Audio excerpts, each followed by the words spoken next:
Music, WNST, Towson, Baltimore, and Baltimore Positive. All of our WNST coverage brought to you by our friends at Cole Roofing. I got my Cole Roofing mug with my Royal Farms coffee almost in there. I got to fill it up here because this is going to be a great conversation. We're taking the Maryland Crab Cake Tour back out on the road, presented by our friends at the Maryland Lottery, Goodwill, and Window Nation, new sponsors. We're going to be at Conrad Seafood in Perry Hall on Friday the 6th. I've already got Rob Santoni coming by, talking about running Boston marathons. My buddy Howard Shares coming by, talking about his duck cleaning business and our old DJ business from 30 years ago.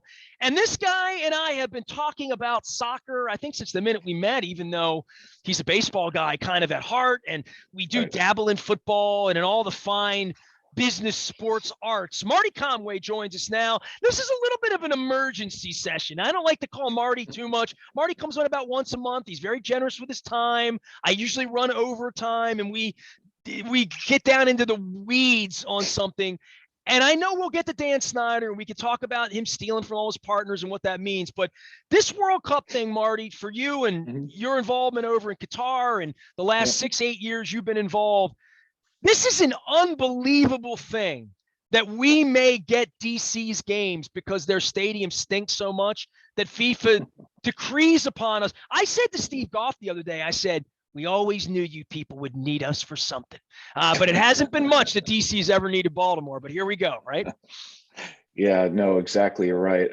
It's you cannot underestimate how important this would be, given what's transpired at FIFA, the World Cup selection, where they've hosted all this stuff, and also how this has transpired from a list of 30 cities, cutting it down into the 20s, and then eventually getting to 10 US cities, because ultimately there'll be 16 overall between the three countries. So we'll get into that in a second. But I don't think you could underestimate the prospect of actually getting matches here in town. I think at one time there was a reasonable thought about some sponsor fan fest type activities, maybe some training centers for any one of the 40, some teams that will be training in the US.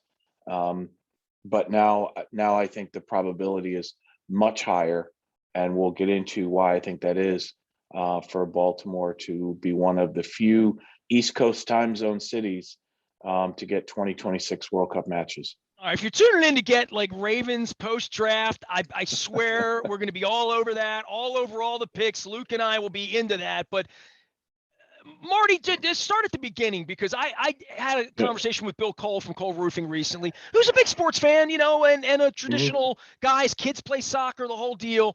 Didn't know how many teams there were, games there were, sites there were for the traditional sports fan here. And I'm having Pete Caringi on. This has gotten me to – Grant Wall's been on the show this week trying to explain all of this after living here and loving Baltimore. He kind of still thinks we're 11th when he does his math, right? And going through why Kansas City will get games, how Seattle has a community. Like, I don't know how Philadelphia has money behind the effort with Comcast. So I feel like I've gone down the road with this, but I want Professor Conway to step in for anybody that knows nothing about this, and maybe express what a big deal this is, but then also express sort of the rules in play, because I think most people need a World Cup 2026 for dummies, not even realizing that it's a 3-country bid. It's a whole North American thing. There are 48 teams, not 24 teams. I mean, there's just so much different about it that even if you were a World Cup person in 02, 06, 10, or checked out when the U.S. checked out or when Italy checked out, that things have changed dramatically, and we're about to watch them go to Qatar and do this, and you've been involved intimately in that. So I want you to play professor here, and I'll try to shut up and ask smart questions. Yeah, so in 2010, when Qatar was awarded the 2022 World Cup, the United States lost in that ballot process. They were one of the finalists to host the 2022 World Cup, and they lost. So just as you said, backing up, two big things have occurred. Number one, the expansion of the World Cup from 32 teams to 48 teams. That's an additional 16 teams, obviously. It's an additional 16 games. It also means just a larger footprint for the World Cup, and that's going to change substantially who and how it gets hosted in the future. This is the only time the World Cup has been shared between countries was 2002 when Japan and Korea co-hosted the World Cup. Every other time it's a single nation. Unlike the Olympics that go to a city, the World Cup goes to a country. And so if you just look back, since Germany hosted so we had 2002 in Japan, Korea, then we had 2006 in Germany, and then the World Cup took a tour that is actually hard now to describe, although at the time we knew what they were trying to do. They went to South Africa in 2010, they went to Brazil in 2014, they went to Russia in 2018, and now they're in Qatar in 2022. It's what we have referred to partially as the BRIC plus Q World Cup, and that is FIFA wanted to expand the footprint for the world's largest sporting event. Keep in mind that in a world of 7.5 billion people, almost 4 billion people will watch some form of the World Cup. Maybe not the final, but they will tune into at least one match along the way. So half the world's population will be tuned in 2026 at least. And so there were, obviously we've talked about it, there have been a number of scandals. South Africa had their own scandals. Obviously Brazil had uprising. We know what Russia was like, and we know what the issues have been going into building essentially an entire new part of the city in Doha for Qatar to host the World Cup. And you've been there and witnessed that, right? You've literally seen that happen. When I first went there in 2014 and 2015, it was like, if people remember this, if they're old enough to remember, when you went to Disney World and they were building Epcot. That's kind of what it was. You're like, they're building a whole new thing over there. There are dozens of cranes. I know it's going to be wonderful, and I'll be able to spend days there to do it. We didn't know what it was at the time, but it's turned into Epcot Center. And that's what I saw when I first went there, was cranes upon cranes on the horizon, not just building stadiums, obviously, but also erecting other things. And they're probably still going to come up short. They're going to come up short in hotels. They're going to come up short in some other areas, training facilities, for example. So it's going to be unique. It's, there's going to be 8 stadiums, all within about a 90-minute drive from point to point, farthest point to farthest point. Well, I would think for whatever the FIFA people, after all the corruption, the people that really have to do the work, the people like you, not the kings and queens and Sepp Blatter and the guys taking the bag of money from Chuck Blazer, but the real workers. And that's why you were there, is because they had no structure on how to sell tickets, because they've never had a sports league in Qatar, right? So these speculative and corrupt bags of money into places like Russia, even Brazil, and Qatar, building all of this, and the speculative nature of how much uncertainty probably has led to the committee looking at the DC stadium and saying, I like the Baltimore stadium better because it's built. Because they had been playing these games for 12 years where they're building stadiums in the middle of jungles a year before they're to host games. You're telling me Qatar right now, whatever it is what it is, because the games are coming soon, right? Yeah. And so in 2010, built stadiums in South Africa that virtually haven't been used. Obviously, we know Brazil was the same way. Russia did it. Russia poured $50 billion into infrastructure. They have a modest professional league there and some other things. And they have, up until a few months ago, they had been on the list to host some other things, the UEFA championships and different things like that. But that's not going to happen anymore. And so they were looking for a return to stability, and coinciding with the fact that I said we're going to expand to 48 teams for the first time. That changes the nature of who and how can host the World Cup. The first time they're returning to North America, to, if you look at Canada, if you look at the United States, you look at Mexico, you virtually have to build no stadiums. They can move in tomorrow. If they wanted to play the World Cup, they could probably do it in about 90 days if they needed to, amongst those 3 countries. That's going to change the nature of who can host the World Cup going forward. I think future bids for an expanded World Cup will come from really established football, the global name for it, football nations. So you're probably looking at the UK, between England, Scotland, and Wales, and maybe Ireland hosting as well, and other established countries that can host a scale. Because again, I said, you're talking about bringing 16 more teams, 16 more fan bases, 16 more training centers. One of the things that happened in Brazil was there's such a rivalry between these competitors. Like, so for example, England and Germany have a fierce rivalry period whenever they play, but just a fierce rivalry between countries. Germany felt so strongly about their preparation, and this is what something the Germans would be expected to do. They felt so strongly about their preparation in Brazil as to where they were going to train and then travel, right? That's an important part of, you know, if you're playing the first 3 matches in a round robin, where are you going to play and how much travel you're going to have. Germany essentially built their own training center. There was no universities in Brazil that could accommodate what they wanted. They came in, spent money, built their own training center, and then when it was over, turned around and said to the Brazil Football Federation, here you go, here's the keys, do whatever you want with it.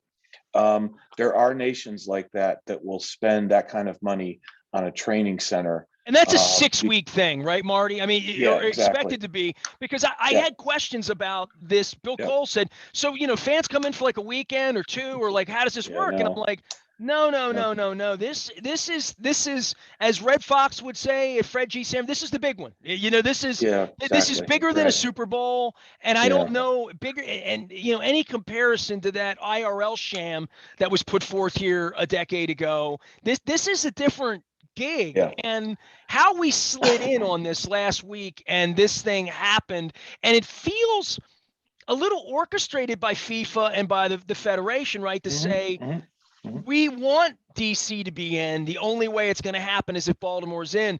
That's why it feels like, wow, this is an inside job to some degree. And I know there would never be an inside job at FIFA, but it feels to me like a little bit of a setup that we're very fortunate if this were to happen, literally. Yeah. So in putting this together, FIFA does extensive, they had hoped to have this announced in 2021, but clearly, just like everything else, COVID and a pandemic put them in first to a virtual tour that they did, preliminary tour with potential host cities. Remember, there's already been one cut, and a couple of cities like Chicago dropped out on their own. So there's already been one cut of cities in North America.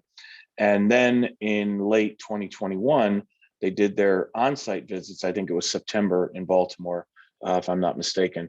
And they were wrapping up the rest of their late 21, early 22. So had hoped to have this decision in Q1 of 2022. Now we're obviously into Q2, and I think that decision will come. We're now at the end of April. I think that decision will come by the end of June as to which cities in North America are hosting. And in that criteria, there are a couple of big things, but what FIFA calls the technical requirements, right? The facility, the ability to train, that is where probably 60 to 70% of the grading of a location comes from. Because at the end of the day, this is about hosting the world's best football teams, and those stadia have to be up to that level, or ability to be brought up to that level with modest investments. And that is where you have to tip your hat to Maryland legislature, Maryland Stadium Authority, the Baltimore Ravens, people associated with the stadium, that for an initial $200 million investment to open the stadium in the late 90s, have invested almost $300 million since then, maybe more, to keep the facility continually upgraded. You know, you're talking about the glitzy things like scoreboards and sound systems, but there are also other things in there. They've hosted friendly matches. They've hosted Gold Cups. They've hosted a number of things that are FIFA regulations, so to understand. And so that's probably 60 or 70% of Baltimore's bid would be based on the quality of the technical specs. And then you get into things like proximity of the stadium to the airport, very good for Baltimore. Proximity of hotels to the stadium. You could actually have a host central hotel literally less than a mile from the stadium, maybe even more than one hotel for that. And again, that's really important for FIFA, because they come in and they essentially take over the city. You won't know that it's M&T Stadium. Everything related to M&T will be covered. Every piece of corporate sponsorship will be covered. I mean, they literally take care of different things like that. Now, pivoting down the road. So yes, at one time, Washington was a rival bidder. And again, I would have said a year ago, matches in DC, because FIFA prefers, where else are you going to have an opening match to the World Cup other than the nation's capital, the most powerful city in the world? That would have, I think, been their desire, and then end it in New York with a final match in the largest city in the United States. But what happened was these two stadiums opened in virtually around the same time. They're about 25 years old, but Landover, FedEx Field has fallen into such disrepair because of the lack of the team investing in it. So you got to give Steve Bisciotti and Dick Cass and that crew a whole lot of kudos for maintaining it, the infrastructure, adding to it. And neither one really, from an investment standpoint, 30 years in, they don't have a lot of events at either one of those stadia. U2 comes in once in a while. McCartney might drop by, Billy Joel, whatever, the Stones, and all that's going away. And unless you get a lacrosse match, or unless you're bringing Ohio State in to play Navy, what the hell are you putting in a stadium other than, to your point, some friendlies? I mean, DC's had games down there. They've had big games down there. We've had a couple up here, but apparently everything about that stadium is offensive, from the toilets flushing, all of that, right? And again, so yes, I think the things that we know about, and they've hosted, Brazil has played games there. They've had all sorts of friendly matches, big concert. Two things. Number one, they took the capacity down from almost 90,000 to now it's in the 60s, I guess. Haven't been there in a couple of years to see what's actually transpired. But the second thing too is, in addition to the failures of the facility, there just isn't an infrastructure around it. There's not a quality hotel or hotels nearby enough that compare to Baltimore. We know what the airport situation would be. It's not really situated near National or BWI. So there's a lot of different things. And so I think the script has flipped. And that would be fan fest types events in the nation's capital. Look, every embassy in the world is in Washington, D.C. And so if you're going to have 48 teams there, you're going to have 48 embassies, 47, not counting the US, that are going to want to do something related to their team being in the World Cup in the United States. And what a perfect place for them to do that in Washington, D.C. So to your point, I do think FIFA, knowing what they do, is they tend to orchestrate this. And we'll go into what I think the East Coast cities likely are to be selected, because keep in mind, this is going to the world. So think about time zones, think about what it is in the East Coast versus West Coast, what that means for Japan, for Qatar, for other places, because these matches have to be transmitted out from those stadiums into the rest of the world in reasonable time zones where people aren't expected to be up unless there's no other choice. Like we were back in 2002 watching the U.S. play Mexico at 3:30 in the morning. Remember that one? They want the most exposure for the World Cup as possible. And so again, over time, I think FIFA, the focus on the technical specs for the stadium has helped flip the script and put Baltimore in a better position, because the competition isn't between Baltimore. And so I would perhaps object a little bit to what your other guest said of whether they're comparing Baltimore to Kansas City or to Houston or whatever. It's not. Baltimore's competition is right along the Eastern Seaboard. So right now, New York is a shoo-in to host the final match. The other cities on the East Coast, going from top to bottom, Toronto, and again, East Coast time zone, but in Canada, is one of the three cities that Canada will definitely have. It looks like Vancouver will be their second on the West Coast, and then a third one to be determined. So Toronto is likely to be the Canadian East Coast city. So now you have American cities other than New York, which are Boston, Philadelphia, Baltimore, and Washington now united. Then you get down to Atlanta and you go down to Miami. And if you keep not Orlando, you don't like Orlando. Well, Orlando's in there. So let me Cincinnati's in there too, by the way. Just they are, but I'm talking about sort of coastal type situations.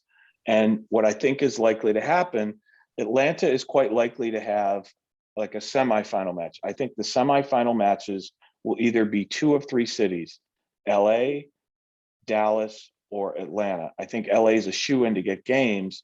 I don't know whether they'll get semifinal matches.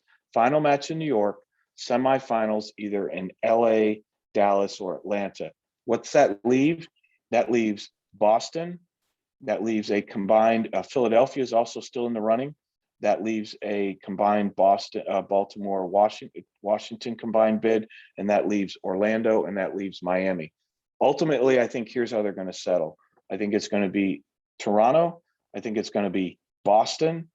Obviously, New York is a shoe-in. I don't think Philadelphia gets selected. I do think Baltimore gets selected to combine with Washington, and then I think it's Miami.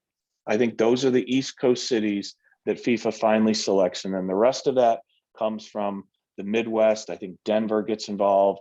There's going to be a question about, do they do Houston and Dallas? I think that's unlikely. I think Dallas takes over that sort of space. And so those are some of the jockeying. If they decided to do 2 in Texas and do Dallas and Houston, then I don't know whether they'll knock out Kansas City or Nashville, or they'll come for an East Coast city. But I do think that's what they're looking for in terms of time zones. So I think, as we started the conversation, that elbow nudge that said, hey, Baltimore and Washington, why don't you guys get together? I think that was a clear signal that we'd like to come to your location. We just need to figure that out between the two of you. Marty Conway is here. He is the good professor at Georgetown University, longtime MLB insider and executive. And give everybody your background on in working on this World Cup in Qatar, because are you going to Qatar? I mean, I don't know all of the infrastructure of your business and consulting and what you've done there, but I know you were knee deep in it before the plague. And I'm assuming if there weren't a plague, you probably would have been over there a couple of times the last couple of years. Yeah. A lot of the things became virtual during that time period, and there wasn't the ability to widely travel, obviously, in that region as well. But what we were doing through the university was, as you mentioned earlier, establishing an infrastructure. Look, they've hosted other events there. I don't want to leave people with the impression that they haven't hosted other major events. All of that, though, since the announcement of hosting the World Cup, they've hosted what's called the Asian Games, which is kind of a downscale version of the Olympics for the Asian Federation, the Asian swing there, West and East Asia. They also recently hosted the World Athletics Championships, which is, when you look at the scale of the Olympics, you look at the World Cup, then you look at the World Athletics Track and Field Championship, because it can bring in people from all over the world, and you've got to bring in not only athletes, but their officials and other things like that. So they've been building up to this, to have this, but literally in a country of around 2.5 million, roughly, maybe a little bit more, million people, of which only 300 or so thousand are actually Qataris. Everyone else is an expat of some sort. You have to think about, how do we host? Like, who takes your ticket? Who helps you to your seat? Who does some of these other things that they had no infrastructure for? This isn't Disney World, where they're trained in hospitality. Most Qataris don't work in service businesses. So every service business you go into in the country, you're likely to have some form of expat, Egyptian, or whatever working there. So that was, building that, credentialing people, doing all sorts of things necessary to do that. And then secondarily, one of the legacies they want to leave is they want to leave not only a physical infrastructure, but a sporting and sport management infrastructure as well, so that people could grow up in that country and aspire to some role other than a ceremonial role in global sports. And I also think they're last year and this year, they're hosting a Formula One event for the first time. There's a huge competitive circumstance there between Bahrain, Saudi Arabia, and Qatar at the moment, but some other countries, Kuwait and others, will be thrown in. And to their point, and I saw their Supreme Committee, which is their sort of host committee, speak at the FIFA Congress a month or two ago. They talk about, this is the first time the World Cup will be hosted in what they call their land. And what they mean is the Arab population. They have been excluded from the World Cup, even though teams like Egypt and other countries have from time to time shown up well in the World Cup. So how can you have a population in a region of millions of people aspire to a World Cup if they can't see it, if they can't go to it? It's like when we hosted the World Cup in 1994 for the first time, when it came to North America for the for the United States to host. That launched Major League Soccer. That launched a lot of things related to women's soccer, right? We had the Women's World Cup here in 1999. So it can be a transformational event of like a launch event for sporting culture, and particularly one for soccer/football. Trying to pull a schedule up here for when this is happening, because this is real this year for all of us. We'll be watching soccer in the winter, and then 4 years out, this all happens. Marty, for the Marty Conway's here, the good professor at Georgetown. You can follow him at Marty Conway on Twitter as well as LinkedIn and other places. Before I take us off the soccer pitch, this last 6 weeks here, or whenever it's going to be till we get to June, where this decision gets made, what influences this? Because I was led to believe Philadelphia is going to have more money than some of the other places. Santa Clara is in on this. Seattle has a big, like, the competition is serious. Also, LA, where I was just out at that beautiful stadium, and apparently the Kroenke and the NFL were so arrogant, they didn't build the place to ever have a soccer game in it. So they're going to have problems there, and they have the Rose Bowl. So you mentioned Houston and Dallas. There's a lot of competition, but there's also, if you're in with the nation's capital and they ask you to get in, we must smell better than somebody. They must have some idea of what they want to do, but I'm wondering how money, politics, whatever would affect this over the next 6 or 7 weeks. Yeah, well, there's no question. Anytime you can't see something, how it's decided, right? You can't see how the sausage is made. You should have some suspicion. But as I said, I think what you're starting to see is alliances sort of develop, right? So, for example, I think it's going to be very difficult for them to turn down Robert Kraft in New England, for a lot of reasons, influence, power, NFL type other things. So I think for a lot of reasons that, but you also have ethnicities. You look at the South, look at Miami, look at Dallas, look at Houston. Like I said, a difficult decision there. You notice Arizona's not in this circumstance, or San Diego, or other places like that. So there are a lot of other influences, but it comes down to technical facilities, the ability for FIFA to make money, and the way they make money is in media and sponsorships, and then inclusion. And again, I think that the draw for Washington and Baltimore is a combined bid that brings diplomats, that brings all sorts of emphasis to this area, and it's easy. So the other thing too is you're going to have 48 teams that'll be playing in 16 pods of 3 teams, and you're going to want to see those teams essentially. They may play 2 matches in Seattle and 1 in LA, right? They're not going to be going from Baltimore to Seattle, I don't think, to play their 3rd match at that point. And so you're looking for different combinations and permutations that include, where can teams train? How easy is it for them to train or to fly to get to their location to do that?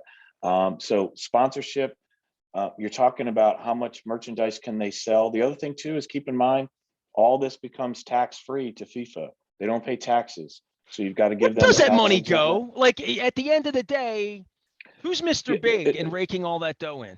Well, FIFA collects probably around $6 billion now every 4 years. They work just like the Olympics in a 4-year quadrennium, around $6 billion.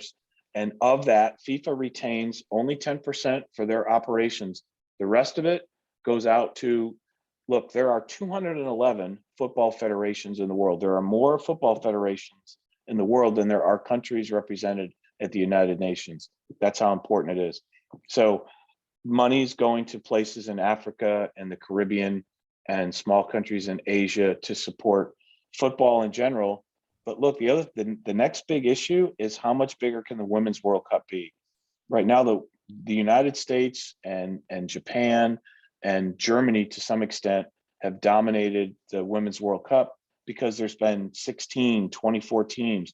They're going to get that to 32. They need to get that up much more in terms of overall emphasis on football. So that's where that money goes back out to.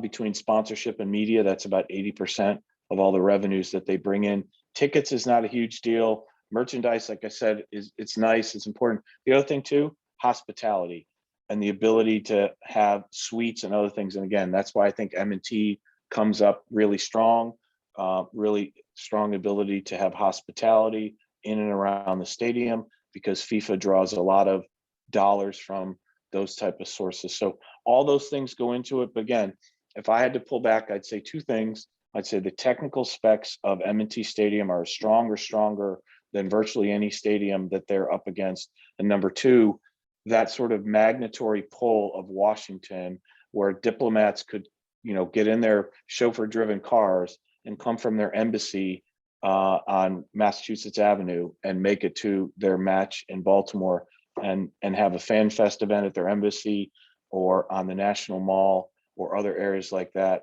I think that, Baltimore might even see the opening match, like if that were the possibility. Well, we did have the Star Spangled Banner here. Why not, right? Exactly.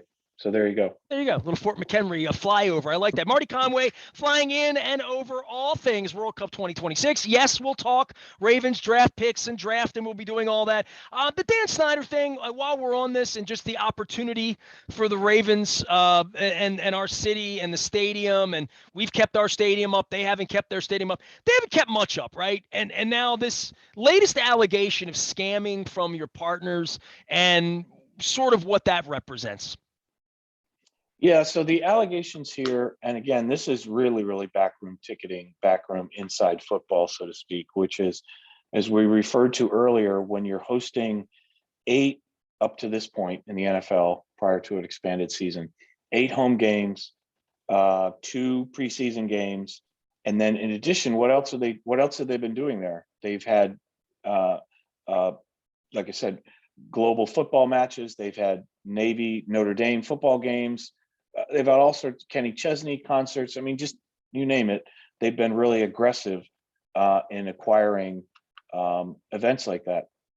The allegation at its core is that they, as part of selling seats back then in the original, when it was built, just like in Baltimore, you had seat licenses and you had other than just day of game type sales. Well, in addition to those seat licenses, you made a deposit that you would get back at the end of your 10 years if you didn't renew or whatever. Well, according to what we've all seen published, there was some lack of integrity, I'll say, in that regard, which is some people either didn't claim their deposits back or didn't know about it, whatever. And that money, which might have been several $1 million, was reallocated essentially to the Redskins Corporation, as opposed to being allocated towards the football dollars, which then get pushed to because in the NFL, you share your ticket revenue with the league, and a big portion of that gets sent to the league central fund and gets shared with all the teams. It's not a lot of money to the NFL. They make far more in media and sponsorships, but it is several million dollars. So the allegations are that in that mix, people were told to what they call take the juice, meaning money that was sort of left over, and say it was for Navy Notre Dame or say it was for something else. There are a couple things. Number one, the questions is that a criminal offense? It doesn't seem to be on its face a criminal offense, even though I think both Virginia and Maryland attorney generals are looking into it. It may be more of a FTC, sort of a Federal Trade Commission, fine type thing if you misallocated. Now, again, if you were fraudulent with your customers, that's clearly a problem. But a lot of times it doesn't lead to a criminal offense. It leads to more of a civil penalty. Now, the issue is within the league, what could have happened there in terms of the sharing among partners. So, I call this the Watergate of the NFL. It wasn't the initial problem, whether it was sexual harassment allegations or others. It's what happened after. It's the cover up. And in this case, we now have Washington, an oversight committee in the legislature, Congress, who's turned it over to the FTC. And now we read that both Virginia and DC, I think specifically, not Maryland, attorneys general are looking into the Commanders' allegations. That's never good. The NFL does not want to have anything revealed. They take every lawsuit. Brian Flores is the most recent example, and they turn that into a closed arbitration. They don't want it. St. Louis sale almost spilled over into the public, and they had to end up settling for, I think, $900 million or something like that. So the NFL hates transparency. They fight like crazy against it. And this is their worst nightmare in Washington. Washington used to be a place when Jack Kent Cooke owned the team where NFL could host politicians and important influencers in Washington. Heads of state, cabinet officials, presidents, vice presidents would come to football games on a beautiful Sunday in Washington. And that has just gone away, period. That's something that the NFL needs to get back. And if they do make a decision to change ownership in Washington, it'll have a lot to do with the fact that they are losing influence in DC, and that's not something they can afford to have continue. Marty Conway is the good professor at Georgetown University. Please follow him out on Twitter and LinkedIn for more wise conversations and intelligence. Well, hey, listen, we got baseball going on, draft, all sorts of things are happening, but this news of World Cup to Baltimore would be bigger than big, and I just wanted to take some time here this week to educate our audience as to all of it, because a lot of it is a little bit like Chinese arithmetic for folks. They don't really understand a lot of this. It's all sort of new, but it is exciting and it's a big deal. Marty, I appreciate you, man. Thanks for coming on. Thank you. Good to be with you. It. All right, man. The Maryland Crab Cake Tour presented by the Maryland Lottery in conjunction with our friends at Goodwill Industries and Window Nation moves to Conrad Seafood in Perry Hall. We'll be there on Friday, May 6th. Hope you come out from 2 until 5 and say hello. Get a crab cake with us. I am Nestor. We are WNST, AM 1570, Towson, Baltimore. We never stop talking Baltimore positive.